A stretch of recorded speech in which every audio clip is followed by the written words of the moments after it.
साथियों नमस्कार, कैसे हैं आप सब लोग। मजामा केम छो कसा आहेस। आप सबको जय श्री राम, जय बालाजी की, जय खाटू श्याम जी की। साथियों, जो बात आज मैं डिस्कस करूंगा ये बेसिकली एक टॉपिक नहीं है, ये एक आम समस्या है इंडियन हस्बैंड की।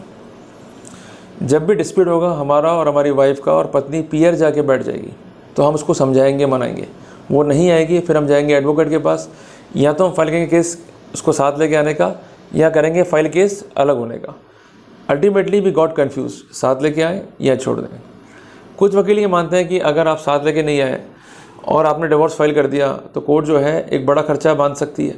कुछ ये मानते हैं कि डिवोर्स फाइल कर दो, जब रहना ही नहीं है तो why to waste time by filing the case for restitution of conjugal rights. तो दोनों ही अप्रोच ठीक है अपनी अपनी जगह पर, बट केस कॉम्प्लिकेट तब हो जाता है कि जब वाइफ ने फाइल कर दिया मेंटेनेंस केस और आपको ये एडवाइस मिला कि आप डिवोर्स केस फाइल करो, पर उसकी रीति क्या होगी, उसका प्रोसेस क्या होगा कि आपको ये केस जो है फाइल करना है चुपके से, चोरी चोरी। इसमें सम्मन जारी कराने वाइफ अपीयर नहीं होगी, कोर्ट एक्सपर्टी कर देगा, अल्टीमेटली आपको मिल जाएगी डिक्री ऑफ डिवोर्स, आप रीमैरिज करो, अल्टीमेटली आप अपने रास्ते वो अपने रास्ते, और आपका कुछ भी नहीं बिगड़ेगा। बट थ्योरेटिकल बात जितना सुनना आसान है, प्रैक्टिकली करना उसे उतना ही मुश्किल है, क्योंकि कई स्थितियों परिस्थितियों से गुजरना होता है एक केस को सक्सीड होने से पहले। क्लियर है, इतना आसान नहीं है प्रोसेस। जिस कारण आज का टॉपिक जो मैं डिस्कस कर रहा हूँ, डिस्कस करते हुए कृपया करके ये मान लेना कि मैं आपके सामने बैठा हूँ, और जब एक दोस्त अपने ही दोस्त से कोई डिस्कस कर रहा होता है तो उस दोस्त का एक कर्तव्य होता है कि अपने दोस्त को कॉफ़ी जो है ऑफ़र करे। तो आप ये अज्यूम कर लो कि मैं कॉफ़ी का मग लेके बैठा हूँ और आप भी कॉफ़ी का मग लेके जो है हाथ में बैठो, तब तक ये वीडियो पॉज कर दूँ, कॉफ़ी कंज्यूम करो।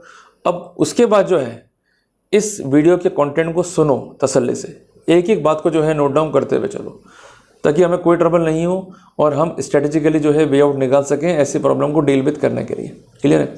तो कुल मिला के आज के टॉपिक का मुद्दा क्या है, strategical way out to deal with a divorce case even though we are going on a track of ex parte divorce.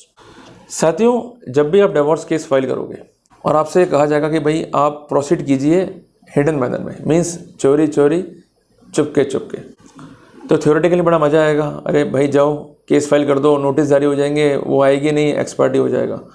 But एक बात आप समझ लेना, नोट कर लेना कि जब भी कोर्ट नोटिस जारी करता है डिवोर्स केस में तो उस पर लागू होता है प्रोटोकॉल ऑर्डर 5 CPC का, जो कि डील करता है with summons in the civil cases.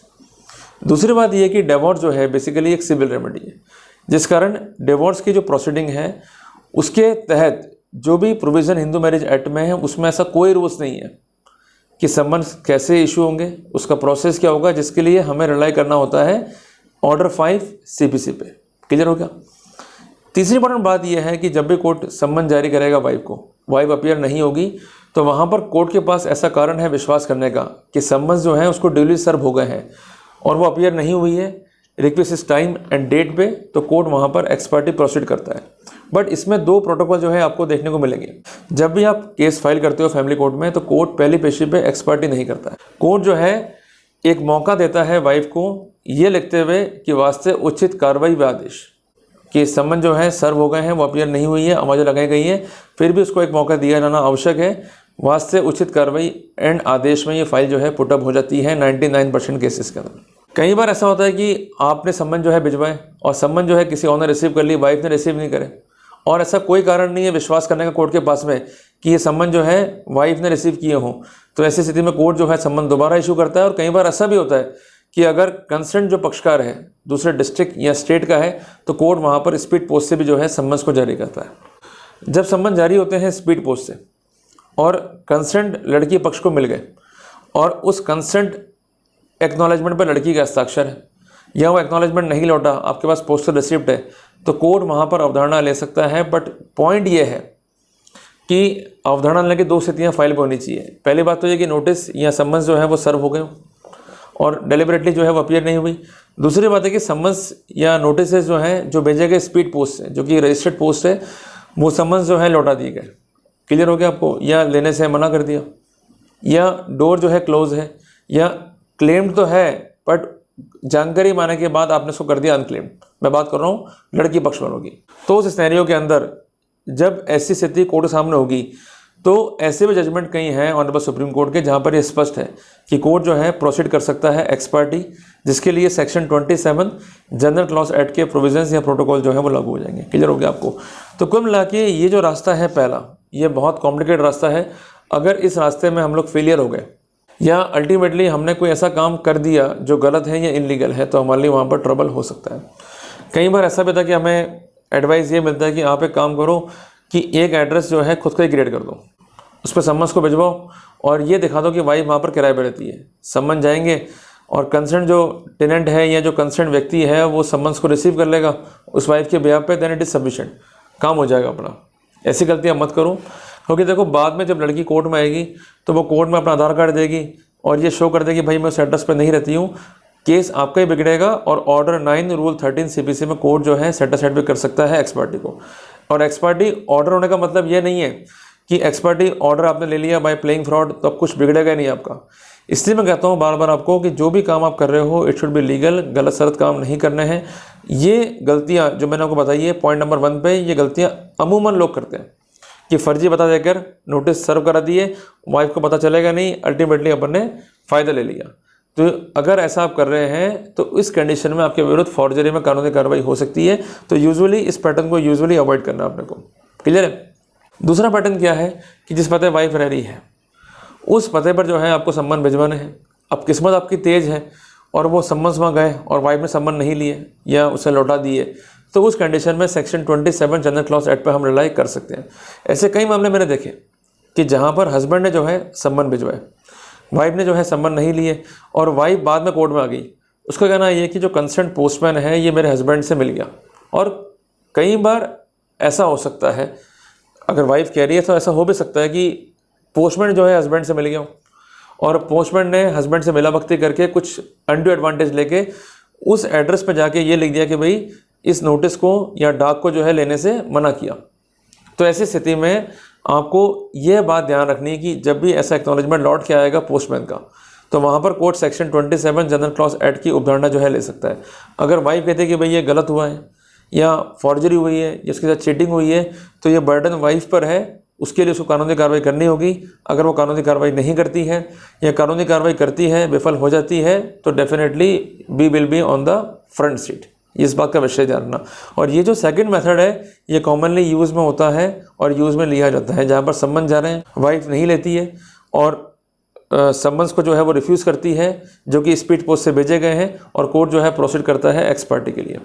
But अगर वाइफ के काउंटर आरोप हैं तो उसको ये प्रूव करने होंगे। बट यूजुअली ऐसे आरोप के लिए बहुत लंबा प्रोटोकॉल जो है वाइफ को अडॉप्ट करना होता है। सबसे पहली बात कि जो कंसर्न पोस्टमैन है उसने जो कार्य किया है वो किया है in discharge of official function, तो सैंक्शन चाहिए as per the protocol of CRPC और BNSS, जो कि इतना ईजी टास्क नहीं है। दूसरी बात, अगर करप्शन हुआ है तो वहाँ पर भी उसको प्रोटोकॉल के तहत धारा 19 है PC एक्ट का, उसके तहत भी सैंक्शन चाहिए। वो भी मुश्किल काम है, इतना आसान काम नहीं होता है। तीसरी बात, डिपार्टमेंट का अप्रूवल चाहिए प्रोसीडिंग के लिए सेक्शन 17A के अंदर, ये भी इतना आसान नहीं है। तो कुल मिला के ये जो सेकंड मेथड्स है इसमें अगर वर्कआउट हो रहा है तो वहाँ पर चांसेस जो है ज़्यादा होते हैं कि एक्स पार्टी जो है वो सेटिस्फाइड ना हो। क्लियर हो गया? तो पहला मेथड तो बहुत रिस्की है, सेकंड मेथड जो है इजी है। बट इस बात का विषय ध्यान रखना है कि अगर वाइफ काउंटर एलिगेशन लेके आ रही है तो she is required to prove as per section 106 of the Indian Evidence Act. अगर वो बर्डन डिस्चार्ज नहीं करेगी किसी भी रूप में, आपका जो ये ऑर्डर है या फर्दर जजमेंट इस पर जो टिका हुआ है वो अफेक्ट नहीं होने वाला है। तीसरी इंपॉर्टेंट बात है कि अगर इस तरह का ऑर्डर है और कोर्ट ने जो है प्रोसीड कर दिया एक्स पार्टी और उसके बाद आपके बयान रिकॉर्ड करें, क्योंकि बयान रिकॉर्ड करना भी एक इम्पेरेटिव टास्क है, तो उसमें आप अपने या अन्य किसी घरवाले के बयान भी जो है करवा सकते हैं। और जो भी एविडेंसेस हैं आप एफिडेविट पे दे सकते हैं अपने घर वालों की, जिसमें कानून की जो है आपको परमिशन है, जिसके लिए आप धारा 15 फैमिली कोर्ट एक्ट को जो है पढ़ सकते हैं। बट ये बात ध्यान रखिएगा कि आपके अपने बयान, चूँकि आप पिटिशनर हैं और केस जो है फाइल कर रहे हैं, तो आपके अपने बयान जो हैं वो ऑन होते होंगे। ऑन एफिडेविट बयान देने की गलती मत कर देना। अगर आप दोगे बाद में लड़की जो है इस प्रोसेस को भी चैलेंज कर सकती है, तो हमें गलती नहीं करनी है।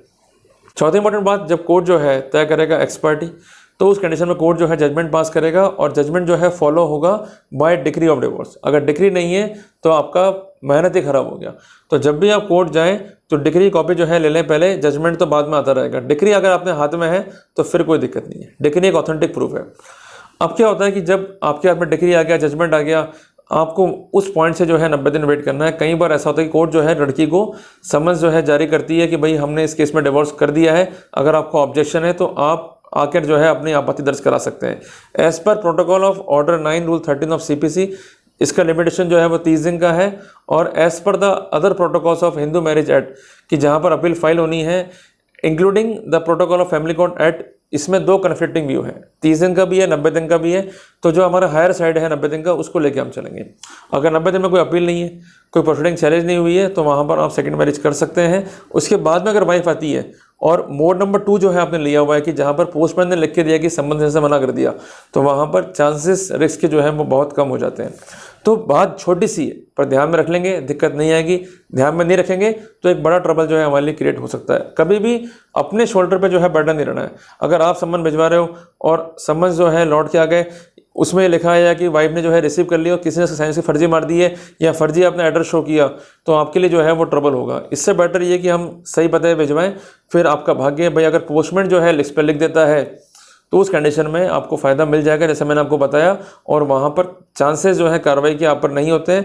दूसरी इंपॉर्टेंट बात यह है कि अगर वो कहते हैं कि पोस्टमैन ने मिला भक्ति करी है, शी हैज़ टू प्रूव, और उसके लिए इंपेरेटिव सैंक्शंस चाहिए। अगर सैंक्शंस नहीं है तो वहाँ पर उसके लिए ट्रबलसम है। और सेक्शन 27 जनरल क्लॉज एक्ट का एक एडिशनल प्रोटेक्शन जो है प्रोवाइड करता है उस पोस्टमैन को भी और आपको भी और आपकी प्रोसीडिंग्स को भी। क्लियर हो गया आपको? तो उम्मीद करता हूँ कि हमने आज जाना कि एक्स पार्टी के लिए हम जा रहे हैं तो हम क्या स्ट्रेटेजिकल वे लेंगे, किस तरह से हमें प्रोसीड करना है और क्या क्या इम्यूनिटीज़ जो है कानून में अवेलेबल है। जल्दी मिलते हैं एक नए टॉपिक के साथ। टिल देन जय हिंद, जय भारत।